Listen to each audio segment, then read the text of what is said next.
तुम व्यवहार का उपदेश कभी भी मिथ्या दृष्टि के लिए कार्यकारी नहीं बनता, क्योंकि मिथ्या दृष्टि का पहले ही मिथ्यात्व है और वो व्यवहार से और अपने मिथ्यात्व को पुष्ट करता है भैया। इसलिए शेर की पर्याय में या जितने भी उदाहरण मिलते हैं, अब एक आध उदाहरण तो शेर का उदाहरण बहुत हाईलाइट है इसलिए बता देते हैं, बाकी और ऐसे हजारों उदाहरण वर्तमान युग में भरे पड़े हैं कि मुनिराज आए और मुनिराज ने जीव के सामने वो खड़ा हो गया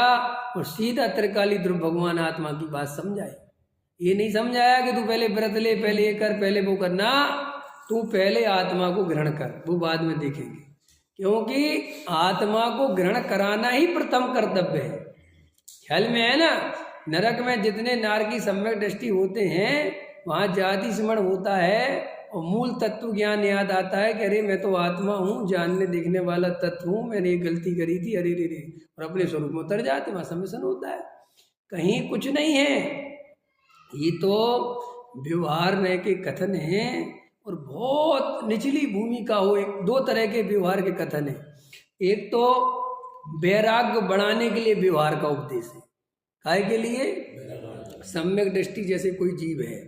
तो उसके लिए व्यवहार क्या काम करता है कि वो 12 भावनाओं का चिंतन कर रहा है, 12 भावनाएं पढ़ रहा है, प्रतिक्रमण पढ़ रहा है, ख्याल में है ना, इत्यादि इत्यादि से अपना वैराग्य बढ़ा रहा है, ठीक है ना। एक तो उसके लिए बहुत मुनिराज समझा रहे हैं, अरे भैया काय को घर गृहस्थी में रह रहे हो, इतना तत्व समझते हो, चलो अब छोड़ो, आ जाओ दीक्षा धारण करो, ये सब वहाँ पे समझे उसको प्रेरणा दे रहे। सम्यक दृष्टि है ना कि थोड़ा भाव खड़ जाए, घर गृहस्थी का राग भी टूट जाए, ऐसा। और या व्यवहार बिल्कुल नीचे की भूमिका में कार्यकारी है, बिल्कुल नीचे की। कौन सी नीचे की? जो बिल्कुल मंदिर नहीं आते, जिनने कोई स्वाध्याय नहीं किया, जो देव शास्त्र गुरु का स्वरूप ही नहीं समझते, उनके लिए फिर बहुत उपयोगी है वो, उन जीवों के लिए कि भैया मंदिर आओ, स्वाध्याय में बैठो, ख्याल में है ना, देव शास्त्र गुरु का स्वरूप समझो, क्योंकि वो जीव कुछ समझता ही नहीं है, तो वहाँ कुछ समझता नहीं है, इसलिए व्यवहार का उपदेश। और यहाँ सब कुछ समझ गया है और दीक्षा आदि नहीं लेता, इसलिए व्यवहार की प्रेरणा। लेकिन हम सब जीवों को जो तत्व भी समझते हैं, ख्याल में आया कि नहीं आया, मंदिर भी आते हैं, देव शास्त्र गुरु की भक्ति विनय भी करते हैं, लेकिन सम्यक दर्शन की प्राप्ति नहीं करते, तो हमारे लिए केवल और केवल निश्चय का उपदेश चाहिए।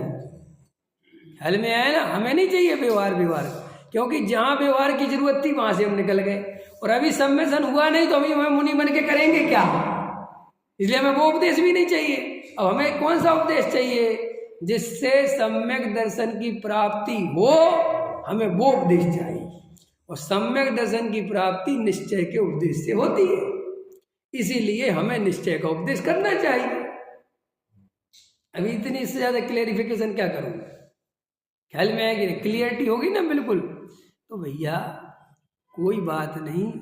परिणामों को संभालो या अथवा मत संभालो, ये दोनों ही कथन जिनागम में है और दोनों ही वस्तु स्वरूप के अनुकूल हैं, लेकिन वो कहाँ कब लगाना है वो समझना है।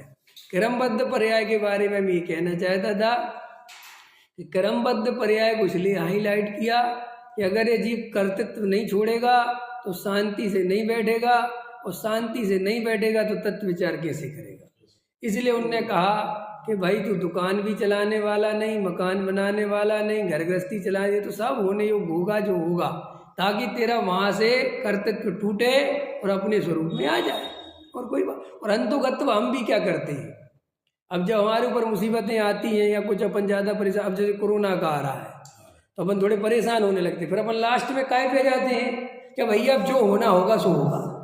जब ज़्यादा ही परेशान हो जाते तो क्या सोचते हो, चाहे आप क्रमबद्ध पर्याय समझते हो और चाहे नहीं समझते हो, अंत में क्या कहते हो, भैया हिंदू होगा तो कहता भैया राम की जो इच्छा होगी वो देखेगा, मुसलमान कहता अल्लाह की जो होगा वो देखेगा, ख्याल में जैनी कहते जैसे कर्म होंगे सो वैसा करे वैसा आएगा, मुमुक्षु कहते जैसी क्रमबद्ध होगी सो बात है, तो सब भाई की भाई है। ख्याल में ये तो निर्भर होने के तरीके। अब निर्भर होने का तरीका तो ये है कि मुसीबत पड़ी सो भैया भगवान का सहारा ले लिया, तो ये निर्भर होना तो सारा जगत जानता है, लेकिन इससे आत्मा नहीं मिलता। आत्मा तो उसे मिलता है कि सब कुछ अनुकूल है, सब बातें हैं, सब कुछ चल रहा है, फिर भी वो उसका कर्ता अपने को नहीं मानता और अपना भेद ज्ञान करता है कि मैं करने धरने वाला नहीं हूँ, और वो जीव आत्मा की शरण लेता है तो उसे संवेदन की प्राप्ति। इसलिए क्रमबद्ध पर्याय यहाँ उपयोगी है। ये गुरुदेव ने जो क्रमबद्ध पर्याय बताई है, इसका उपयोग तो सारा जगत पहले ही से करता आ रहा है, वो किसी ना किसी रूप में करता आ रहा है, ये अलग बात है, और वो उपयोगी उस रूप में नहीं है, और गुरुदेव ने उसका उपयोग सम्यक दर्शन में कैसे कर सकते हो ये बताया।